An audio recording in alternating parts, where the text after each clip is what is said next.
1951년 겨울, 한반도는 차가운 눈과 비명으로 뒤덮여 있었습니다. 중공군의 개입으로 전세는 급변했고, 우리는 다시 1.4 후퇴라는 쓰라린 후퇴의 길에 올랐죠. 그 혼돈 속에서 이름 없는 수많은 청년들이 조국을 지키겠다는 일념으로 혹은 강압에 못 이겨 한 데 모였습니다. 그들은 바로 국민방위군이라는 이름으로 불린 약 50만 명에 달하는 대한민국의 젊은이들이었습니다. 군인도, 경찰도, 공무원도 아닌 만 17세부터 40세까지의 장정들. 국민방위군 설치법이라는 이름 아래 그들은 국가의 부름을 받았습니다.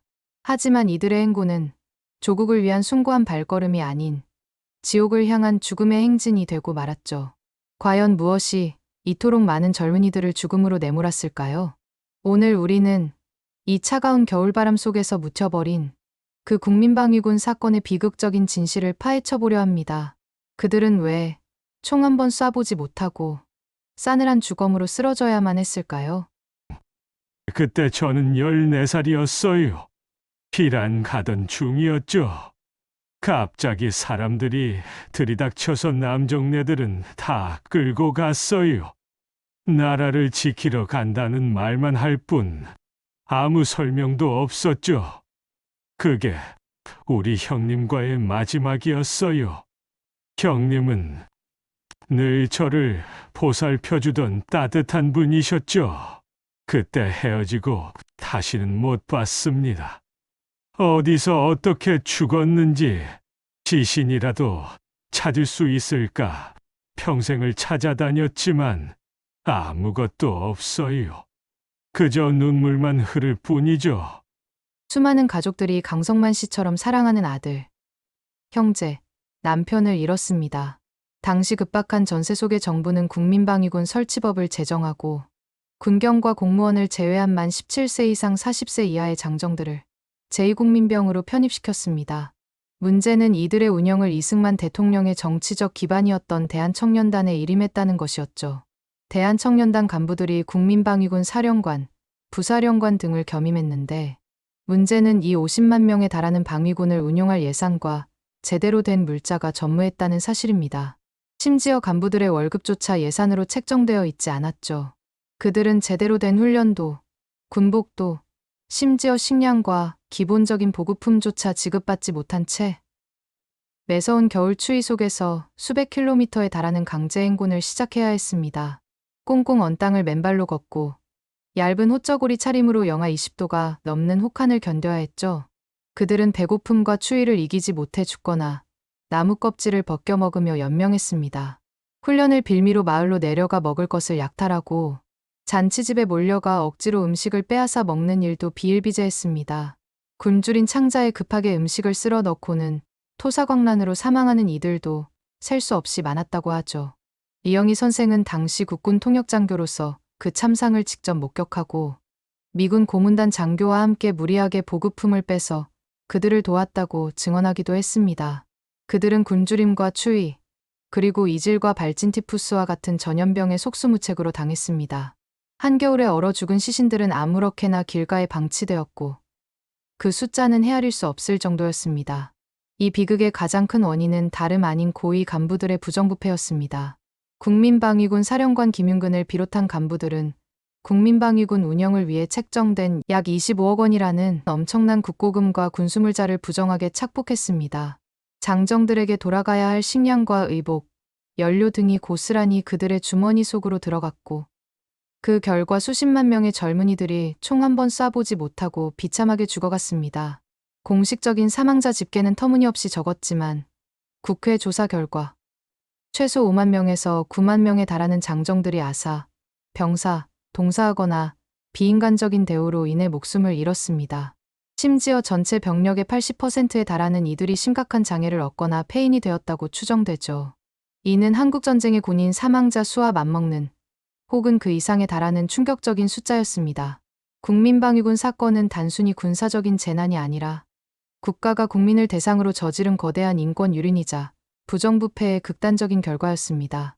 전방이 아닌 후방에서 적의 총탄이 아닌 내부의 탐욕으로 인해 발생한 비극이었죠. 뒤늦게 국민들의 여론이 들끓자 이승만 정부는 현장 조사를 실시했고 1951년 8월 13일 국민방위군 사령관 김윤근을 비롯한 간부 5명에게 사형이 선고되고 집행되었습니다. 이 사건으로 신성무 국방부 장관이 경질되고 이승만 내각의 신뢰도는 급격히 추락했습니다. 부통령 이시영은 사직서를 제출하며 이승만 정권을 비판하기도 했죠. 하지만 이 처벌은 빙산의 일각에 불과했습니다. 수십만 명의 무고한 희생에 비하면 너무나 미미한 수준이었고 사건은 축소되거나 은폐되기에 급급했습니다. 무엇보다 더 큰 문제는 이 비극적인 사건의 피해자들이 제대로 된 보상이나 명예회복조차 받지 못했다는 사실입니다. 그들은 정규군이 아니라는 이유로 혹은 군번이나 참전 기록이 없다는 이유로 국가유공자 인정에서조차 배제되는 경우가 많았습니다. 많은 유족들은 사랑하는 가족이 어디에 묻혔는지조차 모른 채 평생을 한 맺힌 삶을 살아야 했죠. 우리는 돈을 바라는 게 아닙니다. 그저 우리 아버지가, 우리 형님이 억울하게 죽지 않았다는 것을 나라가 인정해 주기를 바라는 겁니다. 그게 죽은 이들에 대한 최소한의 도리가 아닐까요? 그저 이름 석자라도 제대로 된 기록으로 남겨지기를 바랄 뿐입니다.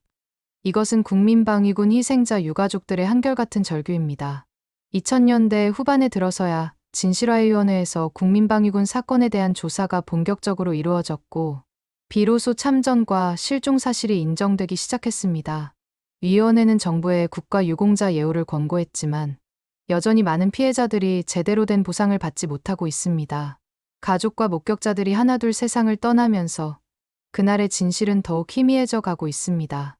하지만 이들의 목소리는 우리에게 끊임없이 질문을 던지고 있습니다.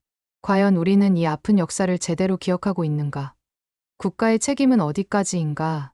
그리고 우리는 무엇을 통해 미래의 비극을 막을 수 있는가? 국민방위군 사건은 한국전쟁이라는 거대한 비극 속에 가려져 오랫동안 잊혀있던 우리 현대사의 가장 부끄러운 민낯 중 하나입니다. 이념의 대립과 전쟁의 혼란 속에서 무고한 생명들이 탐욕과 무능으로 인해 얼마나 비참하게 희생될 수 있는지를 여실히 보여주는 사건이죠. 우리는 이 아픈 역사를 기억하고 다시는 이러한 비극이 반복되지 않도록 끊임없이 성찰하고 노력해야 할 책임이 있습니다. 나라를 위해 불렀지만 나라로부터 외면당한 국민방위군. 그들의 끝나지 않은 절규는 오늘을 살아가는 우리에게 무거운 질문을 던지고 있습니다. 우리는 이 질문에 어떻게 답해야 할까요? 여러분은 오늘 이 국민방위군 사건의 이야기를 들으며 어떤 감정을 느끼셨나요? 우리가 기억해야 할 것은 무엇일까요? 그날에 묻힌 이야기는 앞으로도 잊혀진 줄 알았던 우리 역사에 숨겨진 진실들을 찾아 계속 나아갈 것입니다. 어쩌면 우리 주변 곳곳에 아직도 밝혀지지 않은 그날의 이야기가 숨겨져 있을지도 모릅니다. 우리는 그 침묵의 외침에 귀 기울이고 역사의 아픔을 반복하지 않기 위해 끊임없이 질문해야 할 것입니다. 이 비극적인 이야기가 여러분의 마음속에 작은 울림으로 남기를 바랍니다. 다음 시간에는 또 다른 비극의 현장으로 여러분을 초대하겠습니다.